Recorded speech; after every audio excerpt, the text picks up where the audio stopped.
চলছে রাজনৈতিক বিশ্লেষণ। এখন আমাদের এখানে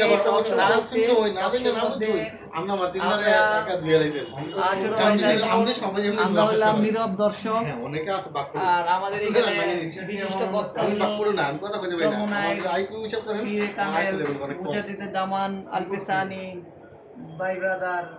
আর আমাদের এখানে রাজনীতি বিশেষজ্ঞ, উনি কি জামাত নাকি বিএনপি না আওয়ামী লীগ নাকি কোন দল, এটা আমরা এখন নিশ্চিত পারছি না।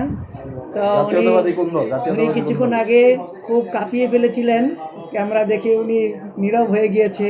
এখানে উনি গুপ্ত না শূন্য, আমরা একটু চিন্তিত।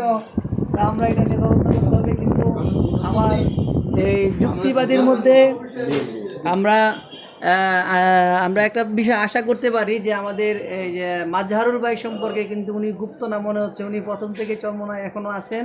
কিন্তু আমাদের যে বক্তা যে আর শাহিন সাহেব, উনি এখন পর্যন্ত সাহস করতে পারে না যে উনি কোন পক্ষের। ঠিক আছে, তা আপনাকে নিয়ে আমরা শঙ্কিত, আমরা চিন্তিত।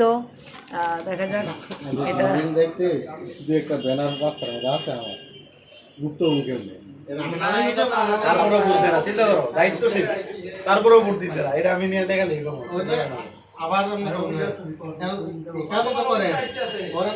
আমার তো ভোট মার খানাই গা, আমার তো প্রার্থী নাই গা, না দিলে আপনি ভাই ভোট দেন নাই, কাছে ঠিক করেন নাই। তা উচিত ছিল না, এই সরকার এত মার খানাই মার খা আমাদের যাওয়া দরকার ছিল মোটা ইয়ে করার জন্য। ঠিক আছে,